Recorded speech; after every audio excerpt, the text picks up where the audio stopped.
Mic बढ़िया लगाओ, खाता खुलवा जो माइक बढ़िया लगा लिया। सबसे पहले मैं आप सब इलेक्ट्रॉनिक और प्रिंट मीडिया के सभी साथियों का प्रदेश कांग्रेस कमेटी के इस प्रांगण में हार्दिक स्वागत करता हूं।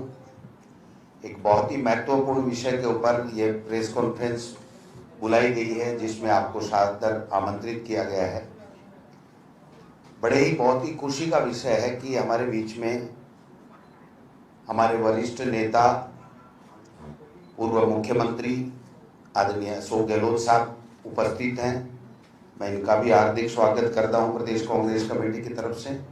हमारे नेता प्रतिपक्ष आदरणीय टीकाराम जूली साहब भी इस प्रेस कॉन्फ्रेंस में उपस्थित हैं। हम तीनों अति महत्वपूर्ण विषय के ऊपर आपसे चर्चा करेंगे। अपनी बात कहने के बाद में आपके सवालों के जवाब भी हम लोग लेंगे। आज हमारा जो विषय है, जिसके ऊपर प्रेस कॉन्फ्रेंस हम लोग करने जा रहे हैं, कि हमारी कांग्रेस पार्टी के जो खाते जिस प्रकार से चुनाव के एन वक्त के ऊपर आचार संहिता के बाद में सीज किए गए हैं, उसके ऊपर आज की प्रेस कॉन्फ्रेंस होगी। मैं सबसे पहले चाहूँगा कि आदरणीय अशोक गहलोत साहब अपनी बात कहें, फिर हम दोनों अपनी बात कहेंगे। आदरणीय अशोक गहलोत।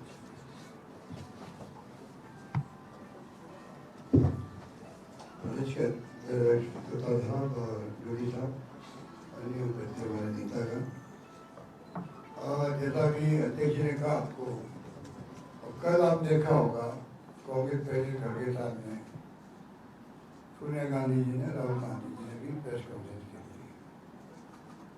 सोनिया गांधी जी का वहाँ मौजूद है, आप समझ सकते हैं कि मेरे ख्याल से पहली बार मौका है जो कांग्रेस प्रेसिडेंट के साथ में सीपीपी की नेता हैं सोनिया जी, वो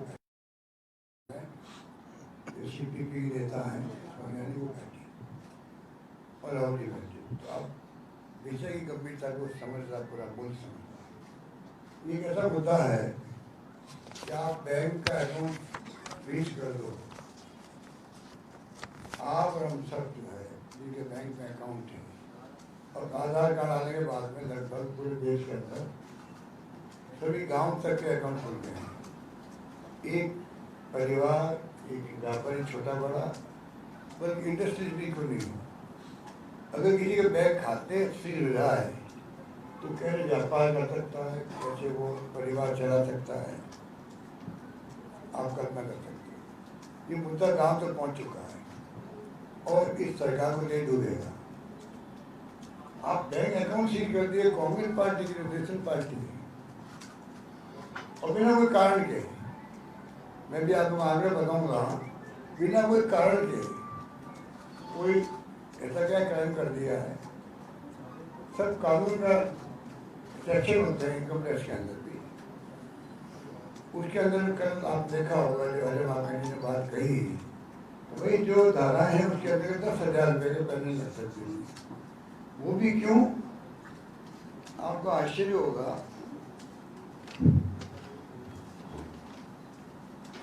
कि पैसा जो है, पैसा 17-18 के अंदर असेसमेंट हुआ, उस वक्त में 199 करोड़ मिले थे पार्टी को, 199 करोड़ मिले थे। 199 करोड़ मिले, उसमें 14,40,000 रुपये नकद दे दिए गए। ठीक है, 14,40,000। पहले कानून था 20,000 रुपये आप दे सकते, नकद दे सकते। मतलब 199 करोड़ में 14,40,000 से नकद आए उसके अंदर, बाकी चेक से या कौन आए जो भी आए। आप कल्पना करो कि पहले 20,000 रुपये नकद दे सकते थे कोई व्यक्ति, एक कानून बदल गया कि नहीं, आप 2,000 तक की नकद दे सकते हैं। 1,000 लोगों तो जानकारी नहीं होती है, लोगों ने बैंकों में जमा करा दी, नकद जमा करा दी। कितने कराया? सिर्फ 14,40,000 पूरे देश के अंदर। 199 करोड़ के अंदर सिर्फ 14,40,000 रुपये नकद हुए। वो 2,000 की सीमा पार हो गए। 20,000 हो गए होंगे, 50 हो गए, पहले 20 का मालूम था तो 20 तक तो कर सकते थे पहले, अब 2 तक आ गए, वो कानून मालूम नहीं पड़वाया लोगों को, जिसे जमा कराए तो 14,40,000 ज़्यादा जमा हो गए, नकद जमा हो गए, बगैर 2,000 की सीमा को पार कर गई। मेन बात ये, इसके लिए भी सबसे बड़ा अगर मान लो एक चूक हुई है और आप वो जैनुन नहीं मानते हो तो आप पहले लगा दीजिए 10,000 रुपये पहले लगती है। ये समझ के परे है कि आपने जो है 285 करोड़ रुपए आपने फ्रीज कर दिए कांग्रेस के, करीब 11 बैंक खाते थे, सबको फ्रीज कर दिया। उसमें यूथ कांग्रेस पैसे भी थे, एनएसयू के भी थे, हम लोगों के भी थे, देश भर से मेंबर पार्लियामेंट ने या एमएलए जो फंड दिए थे, हमने एक बार दिया है 1,36,000 रुपया, तेज जी ने हम सबने दिए हैं, जूली जी ने, जब मतलब 136 साल हुए थे कांग्रेस के। और उसके बाद में राजीव गांधी यात्रा थी 6,700 किलोमीटर की, तो 6,70,000 रुपये दिए हमने भी दिए, मैंने भी दिया, आपको भी दिए। ये सब पहला इकट्ठा था वहाँ पर, उसको फ्री कर दिया आपने, ये कोई इंडस्ट्री का पहला भी नहीं था। ये जो फ्रीज किया गया है ये इतना बड़ा क्राइम है। सबसे बड़ी बात आप देखिए, उसमें क्या किया इनकम टैक्स ने, खुद ने 115 करोड़ में निकाल लिए, एक बार 75 करोड़ निकाले, फिर 60 करोड़ निकाले। मतलब आप बताइए, फ्रीज कर दिया, आप नोटिस देते, जवाब मिलता आपको, प्रक्रिया आगे बढ़ती, आपने 115 करोड़ रुपये जाकर के बैंकों में अपने इनकम ने नाम करवा ली पैसा, तो कोई रेल होता होगा, वो कर दिया आपने 115 करोड़ रुपये।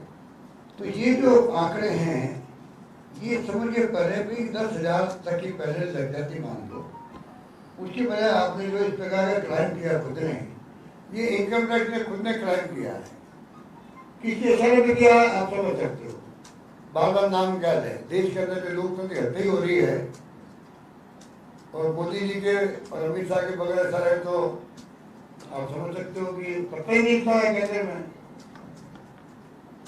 पता ही नहीं था है। अब तो उनकी पार्टी वाले खुद ही कमेंट करने लगे हैं। ये मैंने आपको जानकारी दी है, ये स्थिति है कि एनएसयू के बच्चों ने तो बचत करके जमा पहले गए होंगे, यूथ कांग्रेस लोगों ने पहले जमा कराए होंगे, सब पैसा सीज कर दिया गया। तो बहुत बड़ा रिएक्शन पूरे देश के अंदर है। और आप समझ लो कि अब बैंकों में जो जमा पैसा 100 करोड़ रुपए वो भी इस्तेमाल नहीं कर पा रहे, कोई को बहाना करके तंग करते हैं। तो ये मुद्दा ऐसा बना है देश के अंदर जिसमें अगर इसमें आज अगर कांग्रेस सत्ता में होती तो आपका ये गोदी मीडिया, हम बार बार कहते हैं हमें भी संकोच होता है कि गोदी मीडिया क्यों कहलाता है। अगर मैं गोदी मीडिया को रिक्वेस्ट करना चाहूँगा हाथ जोड़ करके, अगर अब भी नहीं दिख रहा आपको कि देश की दिशा में जा रहा है, नॉर्थ कोरिया की तरह जा रहा है, चाइना की तरह जा रहा है, की दिशा में जा रहा है, आगे चुनाव होंगे नहीं होंगे, होंगे नॉर्थ कोरिया की तरह होंगे या चाइना की तरह होंगे, रशिया की तरह होंगे, ना एक पार्टी जो सरकार होती है वो तय करती कौन जीते कौन नहीं जीते।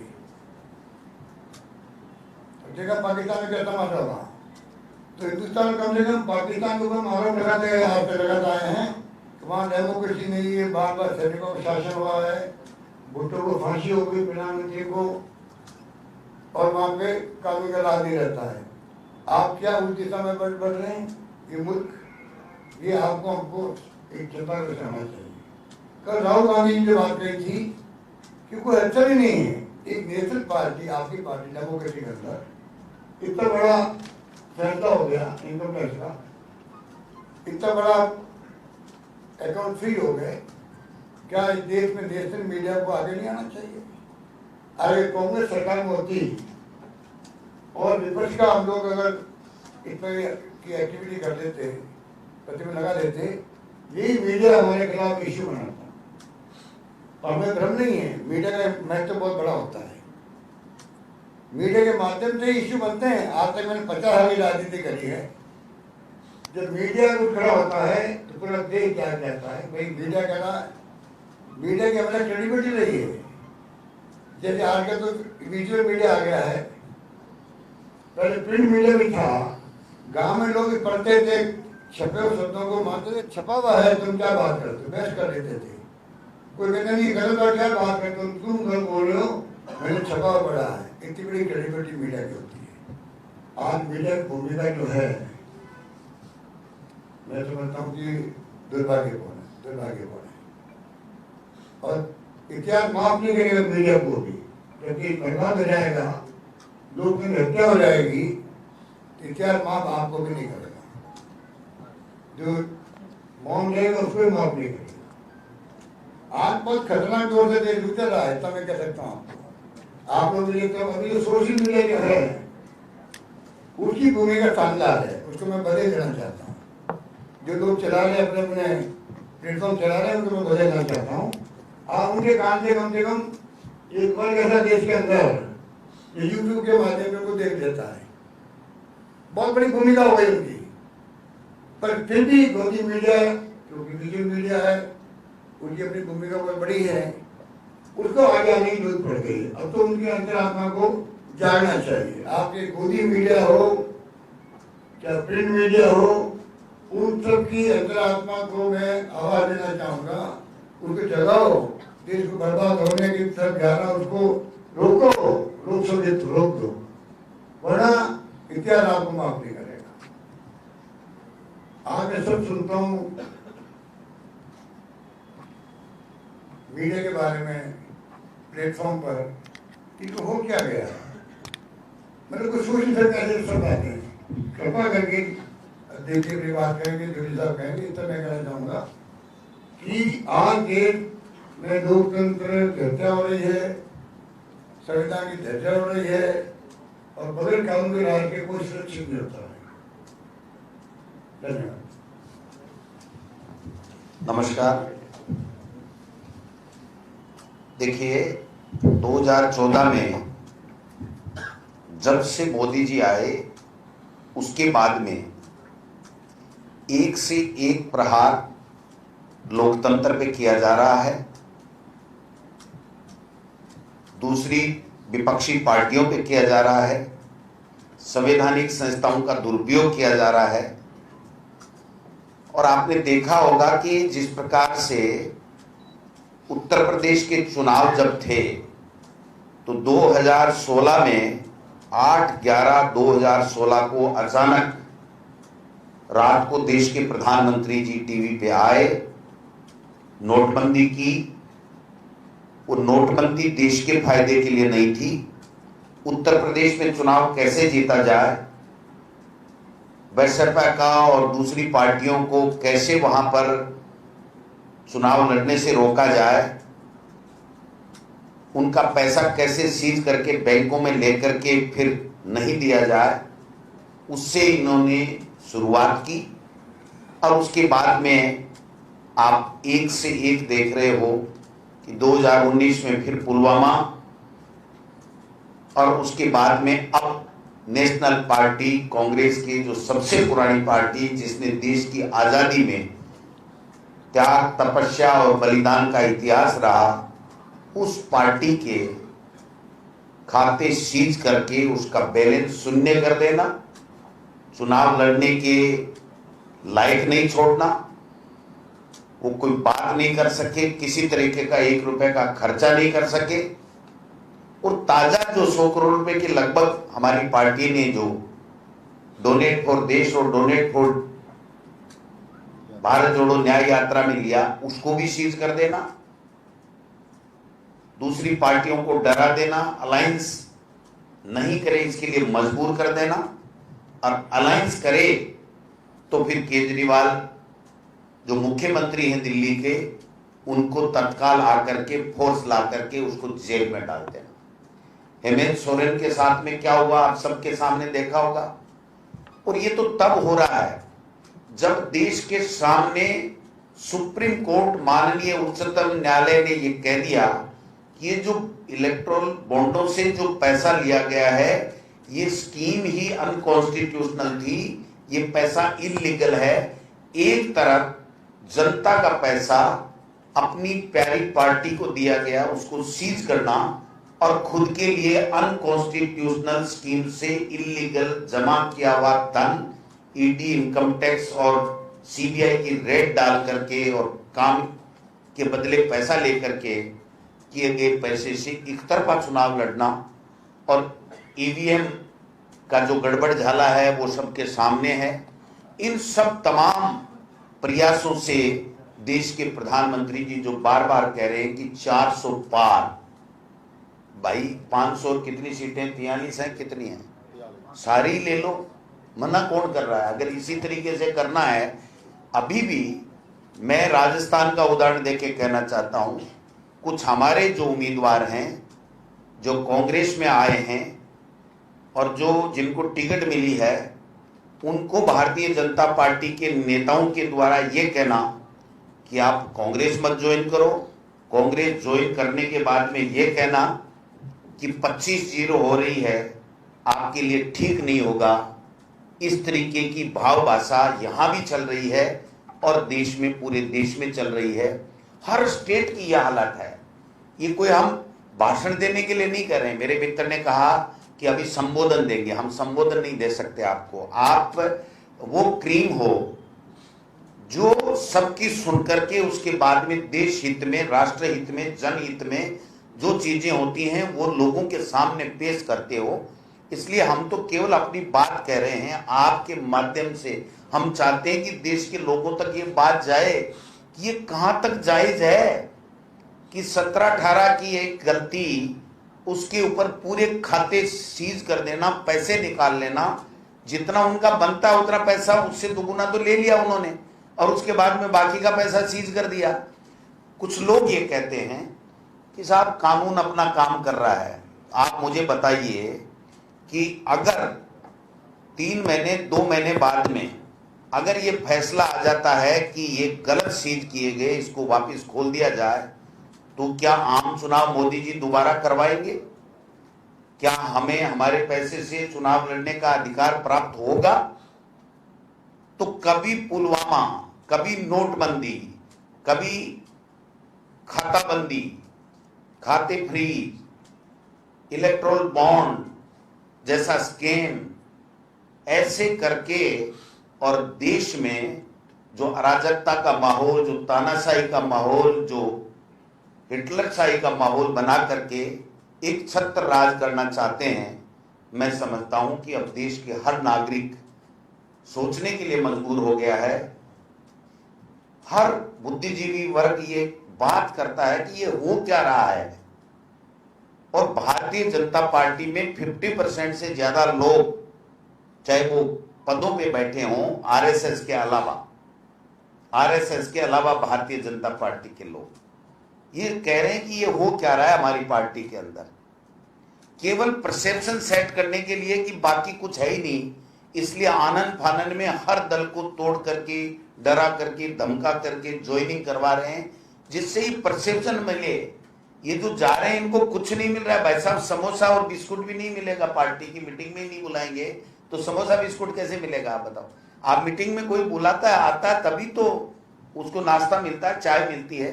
इनको चाय भी नसीब नहीं होगी, लेकिन एक परसेप्शन सेट करने के लिए इनका जो मॉडल है, उस मॉडल को प्रयोग करके सबको डरा धमका के, पुचकार करके, बहला करके और ले जा करके एक परसेप्शन सेट कर दो कि हमारी आ रही है। मुख्यमंत्री जी बार बार एक ही बात कह रहे हैं, 25 आएंगी, 5-5 लाख से जीतेंगे। ऐसा कर क्या दिया आपने? ऐसा क्या कर दिया 3 महीने में कि यहां आप वोट मांगने जाओगे? हमारी सरकार ने जो 5 साल में काम किए, अगर उसका 1% भी काम कर दें तो हम मान जाएंगे कि मुख्यमंत्री जी ने या सरकार ने, बीजेपी ने कुछ किया है। आज लोग मारे मारे घूम रहे हैं, हॉस्पिटल के सामने तड़प रहे हैं, इलाज नहीं हो रहा है, दूसरी स्कीम इनकी काम नहीं कर रही है। आज इंग्लिश स्कूल की, मीडियम की स्कूलें खोली, वो बंद हो रही हैं। बच्चे कह रहे हैं हम कहां जाएं, गरीब का बेटा पढ़ नहीं पा रहा है।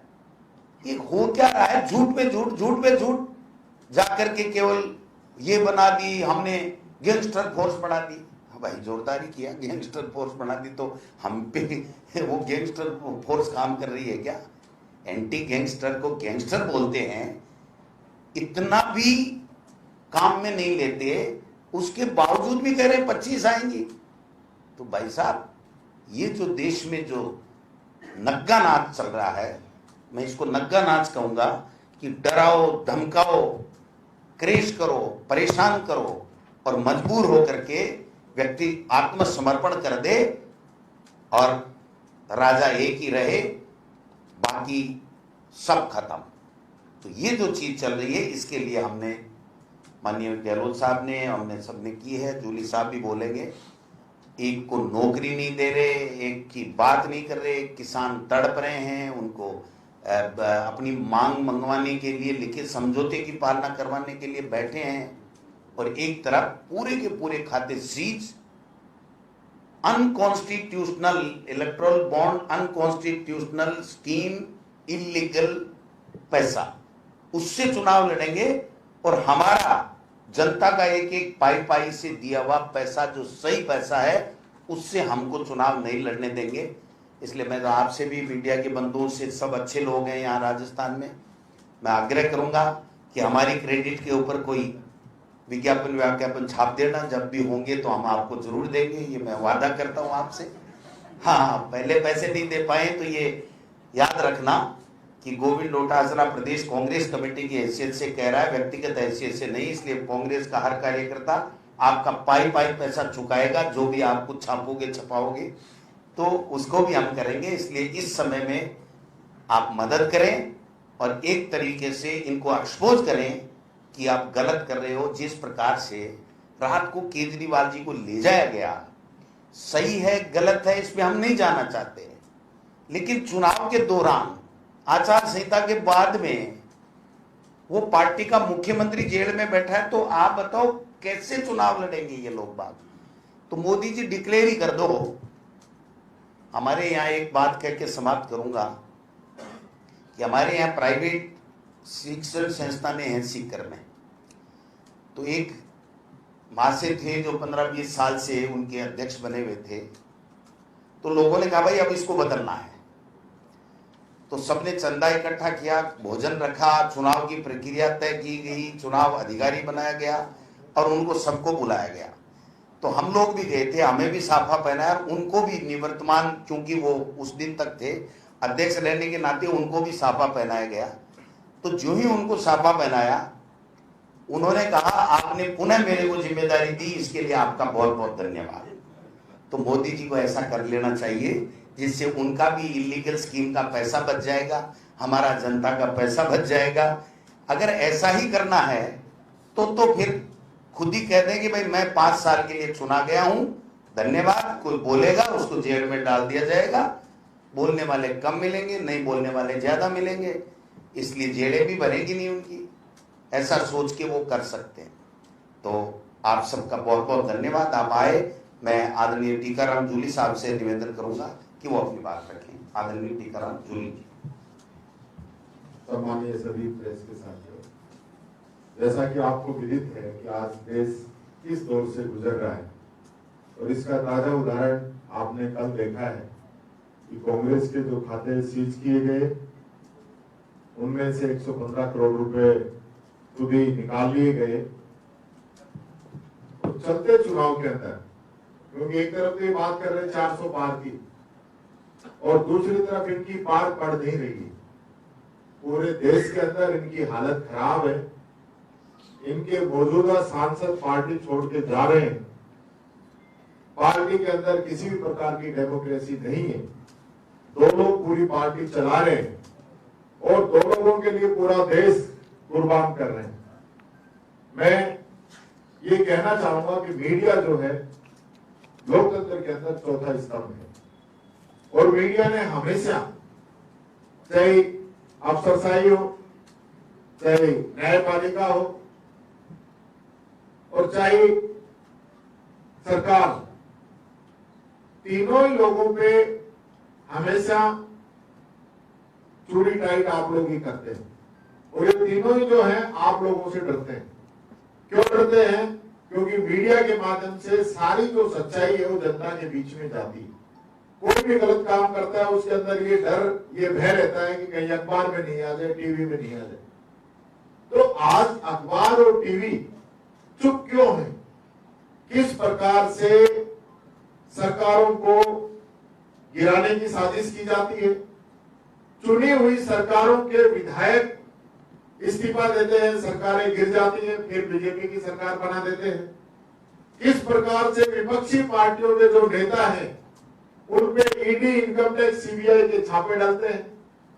और मौजूदा मुख्यमंत्री, एक महीने पहले हेमंत सोरेन को इन लोगों ने अरेस्ट किया, कल इन्होंने केजरीवाल जी को अरेस्ट किया। और दिल्ली के अंदर तो अति हो गई है, 20 से ज्यादा इनके विधायक मंत्री जेल जाके आ चुके हैं, मुकदमे दर्ज हो चुके हैं, झूठे मुकदमे दर्ज कराए जाते हैं, झूठे केस किए जाते हैं, उसके बाद अंदर अरेस्ट कर दिया जाता है। तो ये बात अगर आज मीडिया चुप रहेगा तो हमारे आने वाली पीढ़ी हमको माफ नहीं करेगी। और आप मत बोलो, आप बोलते नहीं है, लेकिन जो दुनिया की प्रेस की रैंकिंग है वो बोल रही है कि हिंदुस्तान के अंदर प्रेस की आजादी छिनती जा रही है। आप मत बोलो, आप तो नहीं कहेंगे, हम कई बार कहते हैं तो उल्टी बहस हो जाती है, लेकिन जो दुनिया का जो पैमाना है उसमें हिंदुस्तान की प्रेस की आजादी छिन गई है, ये वो लोग कह रहे हैं। या सोशल मीडिया के प्लेटफॉर्म की जो बात की गहलोत साहब ने, बहुत से ऐसे आपके पत्रकार साथी हैं जिन्होंने अपने स्वाभिमान से समझौता नहीं किया, चाहे मीडिया हाउस छोड़ना पड़ा हो, आज पब्लिक के बीच में जाके अपना खुद का ब्लॉग चलाते हैं, खुद का चैनल चलाते हैं।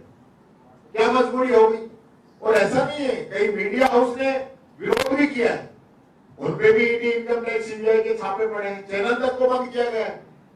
तो ये चीज हमें समझनी पड़ेगी कि देश किस दिशा की ओर जा रहा है। ये किसी अकेले एक व्यक्ति की जिम्मेदारी नहीं है, किसी एक अकेली पार्टी की जिम्मेदारी नहीं है, ये पूरे देश की जिम्मेदारी है, सब लोगों की जिम्मेदारी है, जिसमें मीडिया भी आता है, राजनीतिक पार्टियां भी आती है, और इस देश का आमजन भी आता है, युवा भी आता है, गरीब भी आता है, किसान भी आता है। आज कितना बड़ा किसान आंदोलन हुआ, मीडिया ने हवा निकाल दी उसकी, कोई मीडिया में खबर ही नहीं आई। उस किसान पे जिसने इस देश का पेट भरा है, हम सब लोगों का पेट भरा है, उस किसान को अन्न उगाता है, और उसके रास्ते के अंदर कील बिछा रहे हैं। 750 से ज्यादा किसान शहीद हो गए, किसी ने बात तक नहीं रखी।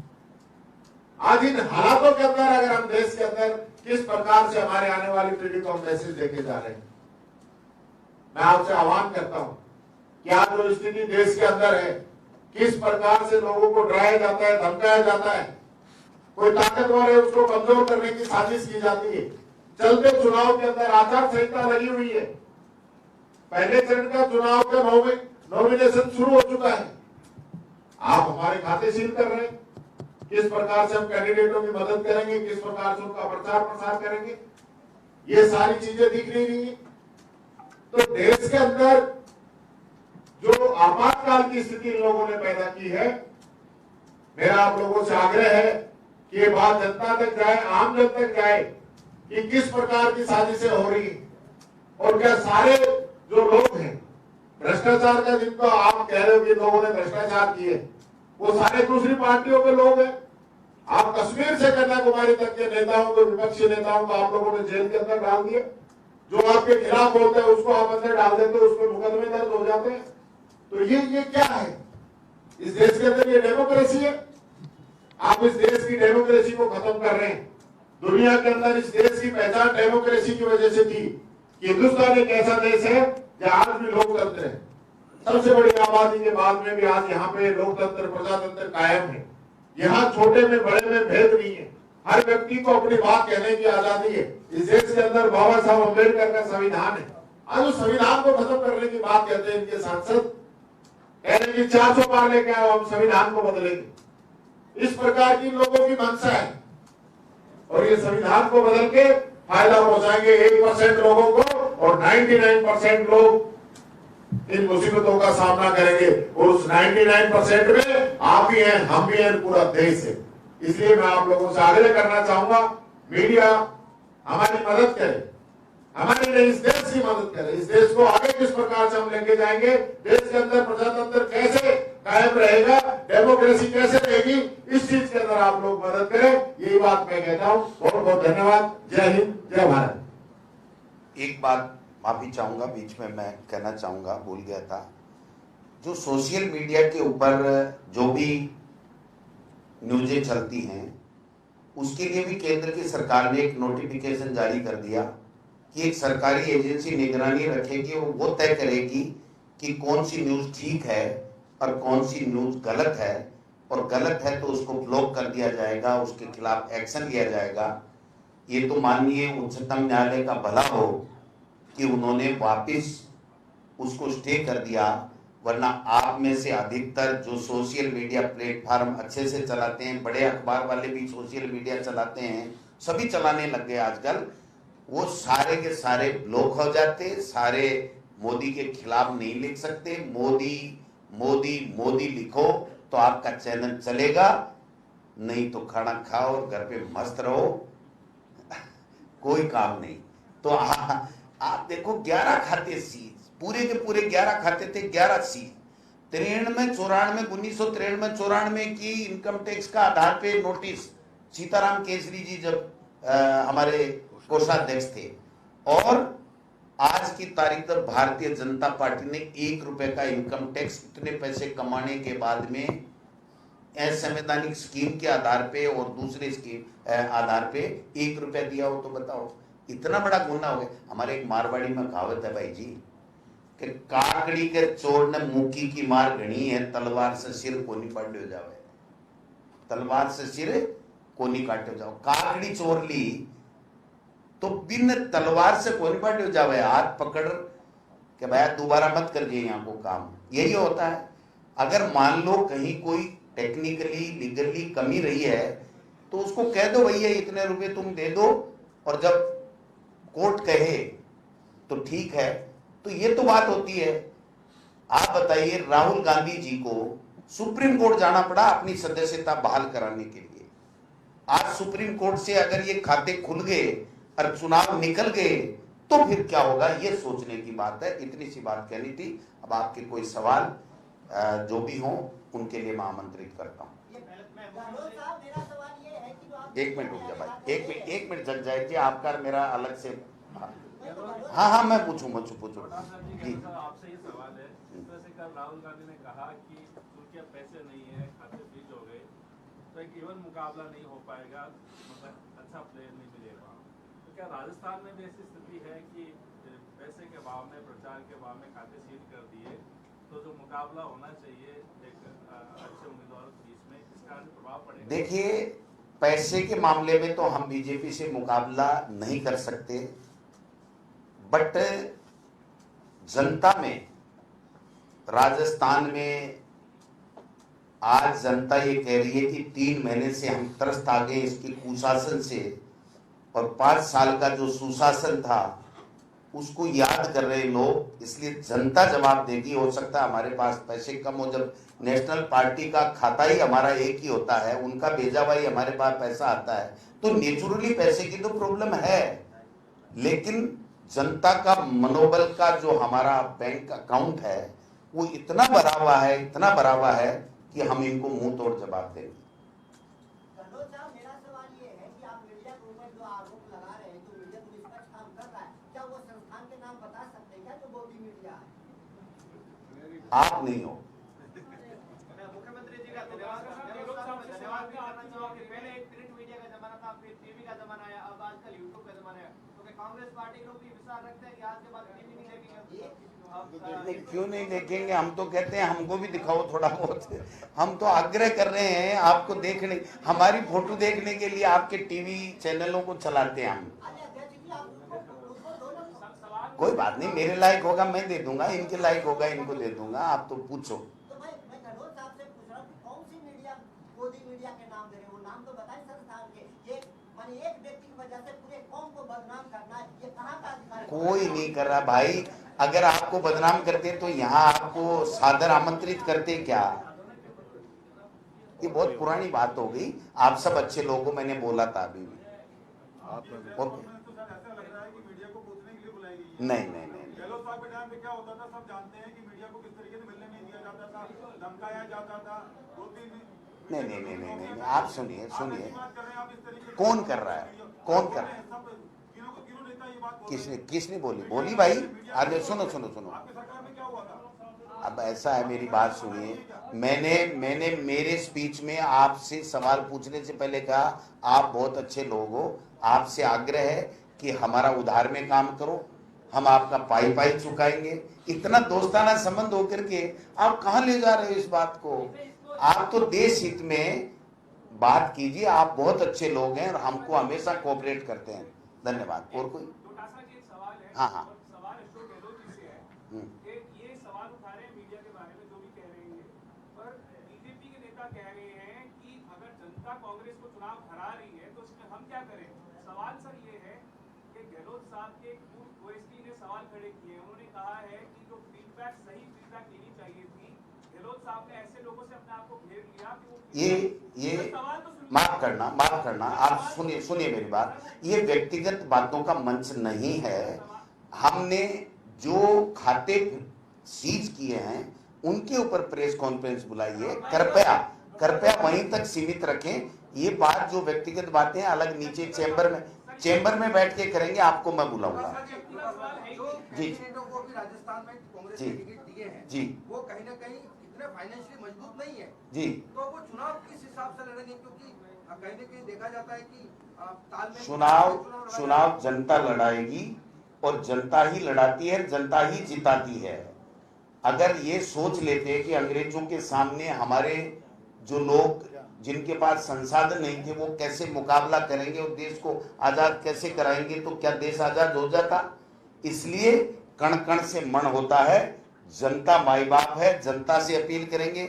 आप मीडिया के भाइयों से हाथ जोड़ के निवेदन करेंगे कि आप हमारी बात को जनता तक पहुंचाओ। अगर आपको हमारी बात ठीक लगती है, सही लगती है, तो इससे जनता में एक वातावरण बनेगा और हम लोग आगे बढ़ेंगे।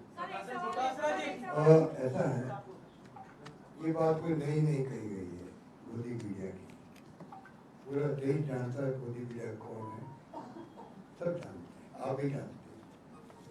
और ये ना आप एक में मध्यदेश में है, हालात बड़े गंभीर है।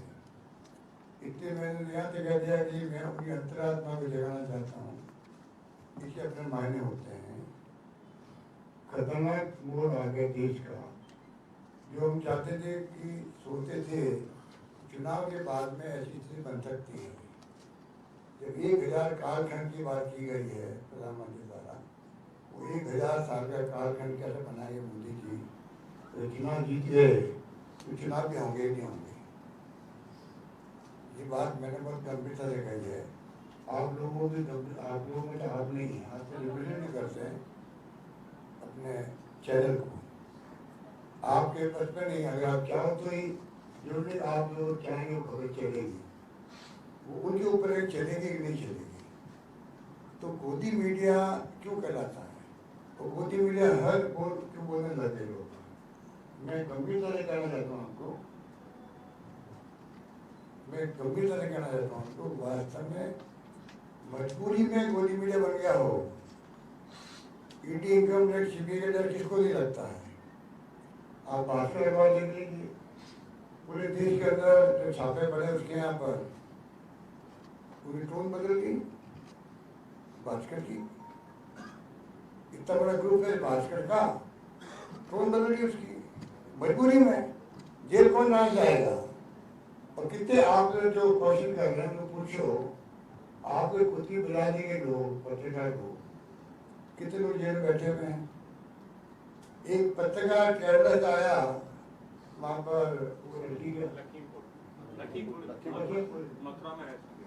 लखीमपुर, जो लड़की को रात को 2 बजे जला दिया गया।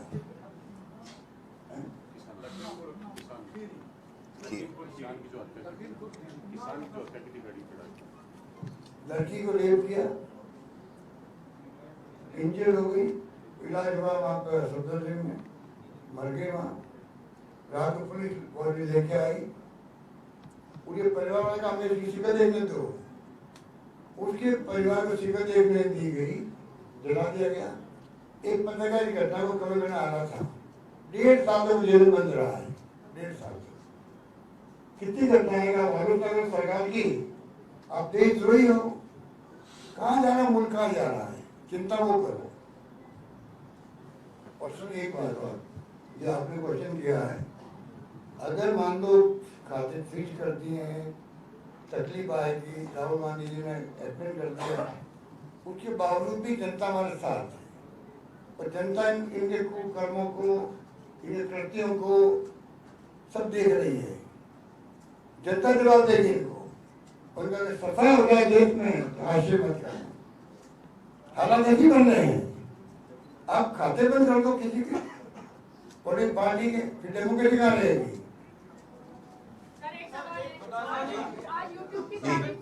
एक अभी संबित पात्रा ने एक ट्वीट किया है। संबित पात्रा ने लिखा है कि खाते फ्रीज करने की जहाँ तक बात है तो वो आपको वैसे ही ट्रीट किया गया है जैसे किसी डिफॉल्टर को किया जाता है। संबित पात्रा ने आगे लिखा है कि गांधी परिवार को जो ये लगता था कि देश में डिफॉल्टर होने के बाद भी आप पे देश का कोई कानून लागू नहीं होगा,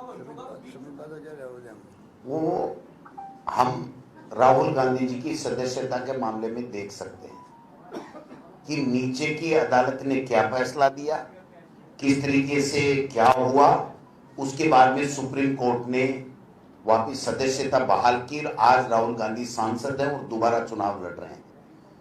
तो हम यही कहना चाह रहे हैं कि ऐसा समय चुना गया कि हम हमारी उच्चतम न्यायालय तक बात नहीं कहें और जब तक उच्चतम न्यायालय फैसला दे तब तक ये चुनाव निकल जाए, 1 रुपया हमको नहीं मिले, हम चुनाव नहीं लड़ सके। बात इतनी सी है। अगर यही 12 महीने पहले दे देते तो हम हमारा लीगल अपनाते और आप तक ये बात कहने की नौबत हमें नहीं आती।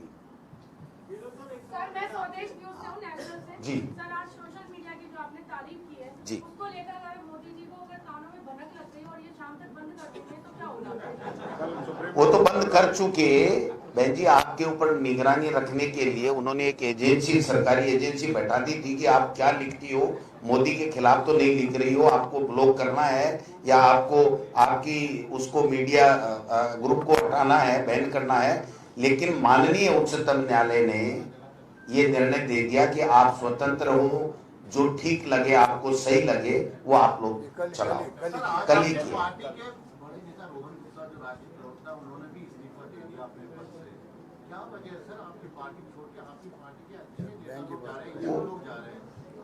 कोई मना है क्या?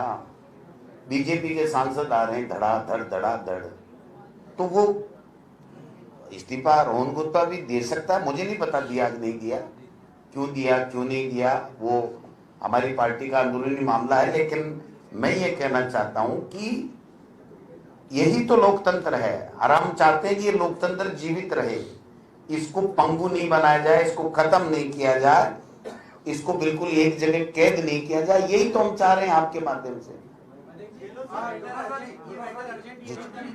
एक सुप्रीम कोर्ट ने बोला ये इलेक्ट्रॉनिक बॉन्ड अनकॉन्स्टिट्यूशनल। जी, अभी ये पैसा भी यूज करना है, मैं इसको फ्रीज करना चाहिए नहीं चाहिए? 100% करना चाहिए। तो कौन करेगा? कौन करेगा? तो मैं यही तो कह रहा हूं, सुप्रीम कोर्ट ही कर दे तो कर दे। मोदी जी थोड़ी करने वाले, वो तो हमारे करवा रहे हैं, खुद के ही काम में ले रहे हैं और धाप के ऐड देंगे और हम दिखेंगे नहीं, वही वो दिखेंगे। जब से मोदी जी बने तब की फोटोएं चल रही है जैसे आज ही भाषण दे रहे हो, जबकि वो दे चुके हैं 10 साल 9 साल पहले का भाषण। तो यही तो खेल चल रहा है ना।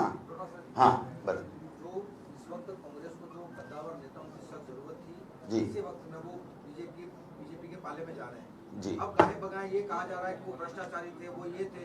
तो जब सरकार आपकी थी तो आपको पता था कि ये ऐसा कर रहे हैं, तो फिर एक्शन? हमने किसी को भ्रष्टाचार नहीं बताया भाई साहब, एक को भी नहीं बताया। बहुत ईमानदार थे, क्यों डर के चले गए वो जाने। हमने कभी नहीं बताया कि हमारा कोई भी नेता गया वो भ्रष्टाचारी था, और जो आ रहा है उसको भी हम ईमानदार मान के ही ले रहे हैं भाई साहब। हम भ्रष्टाचारी क्यों बताएंगे? केजरीवाल जी को गिरफ्तार किया गया है, उस पर आपका क्या? मैंने ट्वीट किया रात को, पहले झारखंड, अब केजरीवाल। संवैधानिक पद के ऊपर बैठे व्यक्ति को ऐसा कौन सा क्राइम किया वो भाग जाएगा? बेल का भी एक जो भावना होती कोर्ट की, इससे नहीं होती कि आप हरे को जेल में डाल। पर जो हालात है देश में, मैं बार बार जो आपको आगाह कर रहा हूँ, नम्र निवेदन कर रहा हूँ, हाथ जोड़ रहा हूँ मीडिया वालों को, अब समय आ गया है चाहे गोदी मीडिया कहना आपको बुरा लगता होगा तो मैं आपको हाथ जोड़ूंगा। आपसे भीख मांग रहा हूँ देश के लिए कि आपके आशीर्वाद को जगाओ, बोलने दिखाओ, सच को सच को, गलत को गलत कहो। हमने कहा हमारे पक्ष में बोलो। यही धर्म है चौथी मीडिया का कि वास्तविकता सामने रखे, पब्लिक सामने श्रोता रखे, सामने श्रोता में सब बात आ जाती है। वो नहीं रख पा रहा है, डर के मारे। पीएमओ सीधे पहुंच जाएंगे, कौन ही न्यूज छपनी, कौन सी न्यूज नहीं छपनी है, पूछ नहीं जाते लोगों को। हमें मालूम है पीएमओ में मॉनिटरिंग होती है। इमरजेंसी के ये आरोप लगाते हैं, ये इमरजेंसी अघोषित इमरजेंसी है, देश के अंदर आए। आप समझ नहीं पा रहे हो, नहीं समझे हो तो आप और सब लोग एक ही नाम बैठे हुए हैं। सभी देश एक नाम बैठा हुआ है। क्या होगा फ्यूचर में वक्त बताएगा। स्थिति मैं तो कह रहा हूँ पत्रकार, साहित्यकार, लेखकों को जिन्होंने बंद कर रहे हैं 10 साल से। यूपी में क्या हो रहा है, अब फिर भी हम लोग क्यों हमारे खुद के ऊपर आफत आएगी, सब समझेंगे, उसका कोई इलाज नहीं है। अगर हाँ बीजेपी शासन में बीजेपी पत्रकारों को जेल में डाल दी है, तो प्रत्येक सुधारों को आप मुझे बताइए कि किस वजह से मुझे अरेस्ट करने की कोशिश की गई, मेरे पे पुलिस भेजी गई। आप बता सकते हैं कि मेरे पे चार्ज क्या है? अभी तक कोर्ट में लड़ा है। हमने किसने पुलिस भेजी? हमने तो नहीं भेजी। अरेस्ट करने के लिए भेजी गई। कौन भेज सकता है? आर के कौन भेज सकता है? कोई नहीं भेज सकता।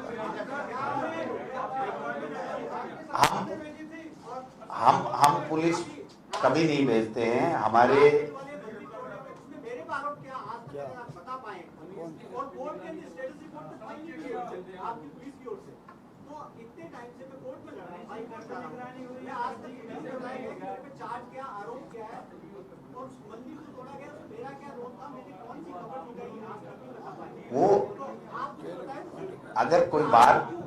अगर कोई बात है तो बैठ करके नीचे क्लियर कर लेंगे। अरे तो बात तो अभी जैसे हैं वैसे ही करेंगे। अब सरकार में बैठा तो वैसे कर लेंगे। अब तो जो पोजीशन है उसी में तो बात करेंगे भाई। अरे दुबलोर 260, एक तरफ खाता सी जुगाड़, एक तरफ ठेसवाला का बोछार।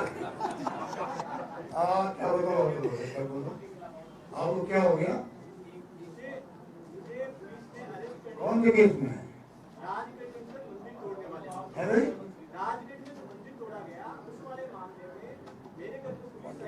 राजगढ़ में कोई मंदिर तोड़ा गया था ना।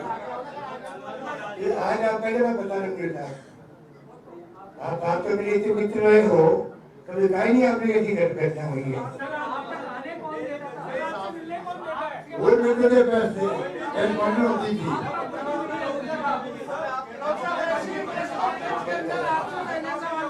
आगे बोलिए आप भैया। प्रेम हमारे नेता जो है वो मोहब्बत की दुकान खोल रहे हैं, हम भी यहाँ मोहब्बत की दुकान खोल रहे हैं। ओके बोलिए। अरे एक मिनट भैया, एक मिनट। पूछताछ के लिए बुलाया था और वहाँ मेरे से 4 घंटे पूछताछ हुई। मैंने कहा कि पुलिस को पूछा कि ऐसा मेरा अपराध क्या है, आप ये तो बताइए। वहाँ पर ये नहीं बताया गया। मुझे कहा कि कांग्रेस से क्या नाराजगी है, मुझे तो आज तक समझ नहीं आया कि मेरी कांग्रेस से क्या नाराजगी। नहीं आप तो बहुत अच्छे हो, आप तो बहुत अच्छे हो। मेरे नहीं ऐसा कुछ नहीं। आइए प्लीज अपन बात कर लेंगे, प्लीज बात कर लेंगे अगर आपको ठीक लगे। जी कमेटी में है और अलायंस कमेटी ने कल राजस्थान में जो सीट है वो डिक्लेयर की है सीकर। कहा जा रहा है, एक मिनट भैया, कहा यह जा रहा है कि जो भाकपा है वो राहुल गांधी के खिलाफ चुनाव लड़ रही है। भाकपा जो पार्टी है वो वायनाड में राहुल गांधी के खिलाफ चुनाव लड़ रही है। तो सीकर जैसी मजबूत सीट को गठबंधन में देने का क्या कारण है? ये तो इंडिया गठबंधन है। इंडिया गठबंधन में जो लोग हैं उनका फैसला माननीय खड़गे साहब और राहुल गांधी जी, सोनिया गांधी जी करते हैं। हमारे यहाँ किससे करना नहीं करना वो भी वही लोग तय करते हैं। तो मैं समझता हूं कि ये नेशनल कॉल है, ये कोई स्टेट का कॉल नहीं है। और इस लोकतंत्र को बचाने के लिए अगर हमें कहीं समझौता करना पड़े हमारे व्यक्तिगत हितों के साथ में, तो देश हित सर्वोपरि होना चाहिए व्यक्तिगत हित से पहले। इसी को ध्यान में रखते हुए नेशनल कॉल को हमने स्वीकार किया। Thank you. हाँ जी, एक ट्वीट कर दिया था एक जर्नलिस्ट ने कानून व्यवस्था पर, उसके ऊपर पॉक्सो लगाया गया था जोधपुर में आपकी पुलिस के द्वारा। आज यूपीएससी ये क्या हुआ, चालान हो गया क्या? फाड़ लगी? आज यूपीएससी में हो रहा है वो। थैंक यू, नमस्कार।